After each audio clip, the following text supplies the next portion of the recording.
Olá, queridos, meus amigos.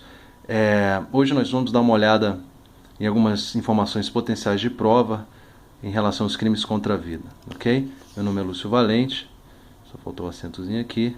Meu nome é Lúcio Valente, estou com vocês aí, legal? Não esqueçam de se inscrever no canal, sempre com novidades, sempre com atualizações e com questões potenciais de provas, resumos e etc e tal. Legal? Mini aulas, vocês já conhecem aí, né? Bom, em relação aos crimes contra a vida, rapidinho aqui, as informações potenciais de prova. Informações potenciais de prova. Bom, primeiro lembrando quais são os crimes contra a vida, né? Homicídio, 121, instigação, induzimento, auxílio ao suicídio, 122, infanticídio, 123, e os abortos do 124 ao 128, né? As modalidades de aborto do 124 ao 128.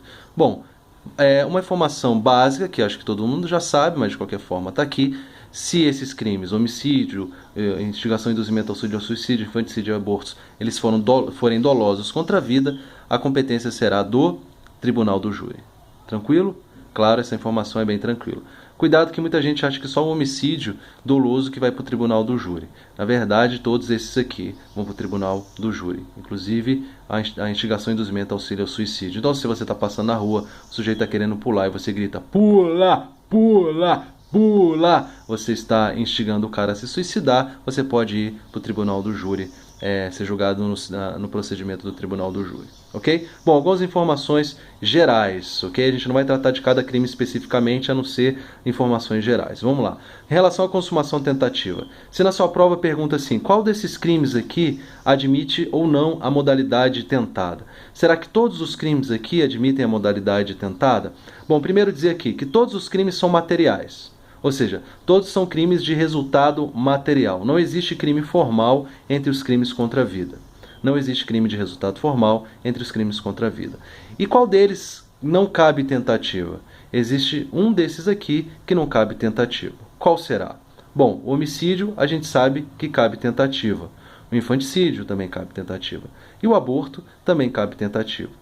O que não cabe tentativa é a instigação, induzimento, auxílio ao suicídio. Por quê? Porque a lei condicionou que a consumação só poderá ocorrer, ou seja, o fato só irá ocorrer se a consumação se der de duas formas. Ou se o cara morre, ou seja, se o suicida morre, ou se ele fica gravemente ferido. Nas duas situações, se ele morre ou se ele fica gravemente ferido. Se ele não morre e nem fica gravemente ferido, o crime não se realiza, então não há a tentativa. Então é um crime que tem um resultado condicionado, portanto ele não admite tentativa. Então, em relação à tentativa dos crimes contra a vida, qual deles não admite tentativa? Seria só induzimento, instigação, auxílio ao suicídio. Legal. Em relação à modalidade culposa, será que todos eles admitem a modalidade culposa? Não.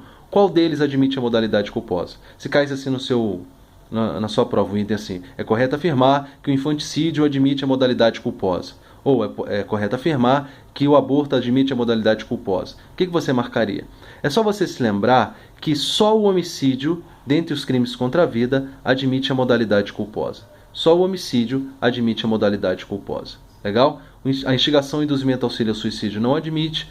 O infanticídio também não admite e o aborto também não admite. Inclusive, em relação ao infanticídio culposo, alguns entendem que seria um fato atípico, outros entendem que seria reclassificado para homicídio culposo. Por exemplo, se uma mulher está com um bebezinho e esse bebezinho ela está sob a influência do estado puerperal e por conta dessa influência ela deixa o nenenzinho cair sem querer. Então seria um homicídio culposo, segundo a posição da maioria, já que não existe infanticídio culposo. Haveria aqui uma reclassificação para o homicídio. Então, isso em relação à modalidade culposa. Em relação à hediondez, qual desses crimes aqui que estaria listado lá no artigo 1º da Lei 8.072 como crime hediondo? Homicídio, instigação, induzimento, auxílio ao suicídio, infanticídio e aborto. Bom, para ser objetivo aqui, somente o homicídio simples praticado em atividade típica de grupo de extermínio e o homicídio qualificado. Homicídio simples praticado em atividade típica de grupo de extermínio, mesmo que por uma pessoa, e o homicídio qualificado. Então, a hediondez, o aborto não é hediondo, o infanticídio não é hediondo, nenhuma modalidade de aborto, nem infanticídio, nem o 122, o IA suicídio, ok? Instigação, induzimento, auxílio ao suicídio. Legal?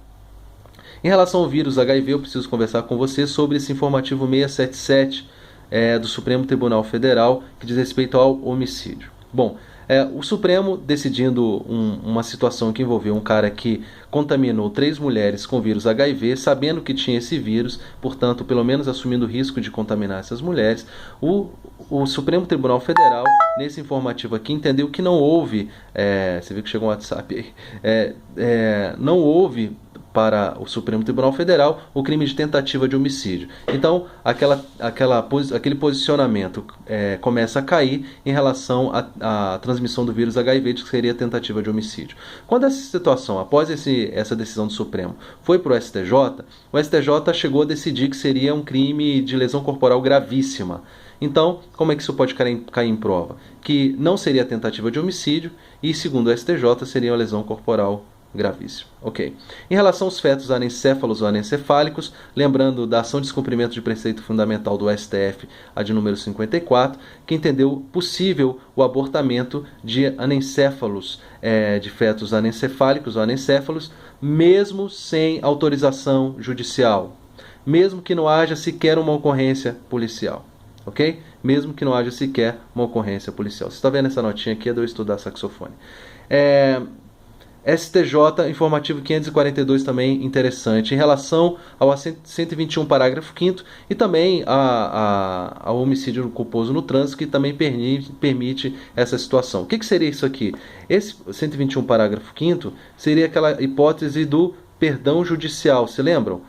Qual é a situação do perdão judicial? Quando o resultado do crime se torna tão gravoso para a vítima, para o autor, que a pena se torna desnecessária. Aí sempre se dá o exemplo da Cristiane Torlone, que matou o próprio filho, etc. e tal.